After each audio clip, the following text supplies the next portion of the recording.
Hey there, I'm srcmake, and welcome to an introduction to distributed computing. Distributed computing is literally taking your workload and distributing it over multiple computers so that you can handle a lot of requests. So let's take a look at a really basic example.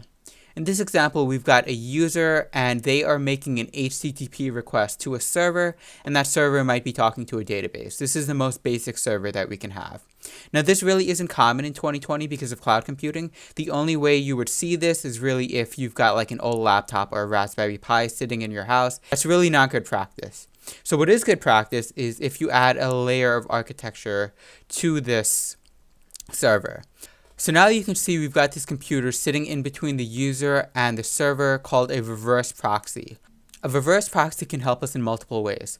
It can cache, it can help with SSL certificates, and it can also protect against DDoS attacks. Meaning if this user is trying to send 10 million requests a second, the reverse proxy can look at those requests and throw some of them out so that our server doesn't have to get overloaded with work. The other thing a reverse proxy can do is it can help load balance. So let's say our website is doing really well and we have a lot of traffic and one server can no longer handle that traffic. What we can do is scale out and add more servers running our code base to help out with that traffic. And so if we add more servers to the architecture, our reverse proxy, which is also called a load balancer most of the time, can forward those requests to each one of these servers and distribute them evenly so that our servers can handle the amount of traffic we're getting.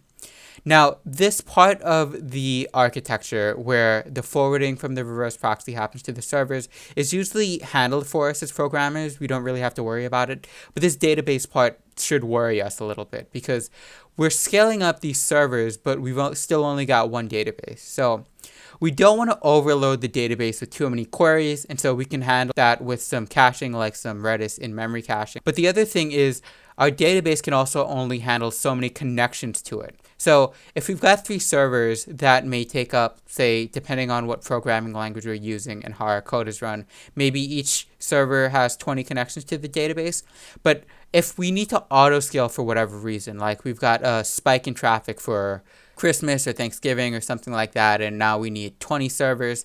Those 20 servers means we might have 400 connections needed to the database, and the database might not support that. So we might run into this issue where the load balancer is sending requests to a newly spun up server, but the server isn't actually connected to the database, so it can't really handle those requests. That's where we need to keep in mind some architecture. As programmers, we can't just worry about the code itself. And the reason this is called a distributed monolith is because we've got one code base running on each one of these servers. Now, this is pretty good, but it has certain drawbacks. The drawbacks are that we might have a very huge organization, and so having everyone work on the same code base could possibly be very hard. And the other thing is some requests might be more popular than others. So for example, you might log into a website only once every month, and so the login flow isn't hit that often. But you might view your messages 50 times a day, and so that request flow gets a lot of traffic, and so that code is a bit more important. So the way we can sort of handle this is we can scale up our architecture even more by making what's called microservices. The way to think about microservices is you break your code base or product down into specific functions, and you separate that into separate code bases that can run on their own little distributed monolith. And so the famous example of microservices is Netflix.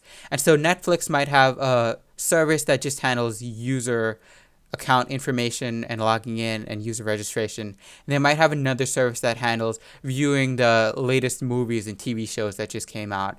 And they might have another microservice that handles payments. And they might have another microservice that handles streaming. So you want to actually watch like the latest Game of Thrones episode or something like that. And so you've got these different microservices that do different things. And so the reason this helps is because you can have teams, very small teams, like less than 10-person teams, worry about their tiny bit of code. And so that enables them to move independently and more quickly. And the other thing, which is really great, is the login user flow that doesn't get hit a lot. You might only have 5 servers dedicated to that because that handles all the traffic. But say the streaming service, people stream all the time. And so you can scale those servers out to handle that request that's independent of the user service. And it's really nice because you can separate things in this really clean format. So if we look at the user flow for microservices, the user might make requests to log in to the user service, and the user service can do its own thing, send back a JWT, and let the user be logged in. And then the user might want to see what the latest movies are, so they hit the movies microservice just to get that information. Microservices can sort of work independently if they need to, but where they really shine is when they can talk to each other in this really low latency way. So for example, if you want to stream the latest Game of Thrones episode, first the streaming service might need to check that your JWT is valid. So it might make a request to the user service, and then the streaming service might call the payment service to say, hey, did srcmake pay his bill this month? And this payment service might say yes or no, and the streaming service continues on from there. And so these services talk to each other, so even though they're sort of isolated, they can work in this really neat format. And so microservices is this really trendy thing in distributed computing lately where, again, distributed computing is taking your workload and spreading it out over multiple computers. And distributed monoliths can do that perfectly fine with one code base. But microservices are really popular for really large tech companies that have like 1,000+ engineers that want to move independently and own their own little piece of the code base and have their own servers. And there's a lot of overhead that comes with it. Obviously, these servers have to talk to each other, so you have to have really good infrastructure. But it's always a trade-off. And that's pretty much it. It's a really simple topic, actually. So in a future video, we might look at distributed databases and a few other topics. If you would like to see those, please subscribe to this YouTube channel. Like the video, leave a comment if you want to say something. I'm srcmake. Thanks for watching.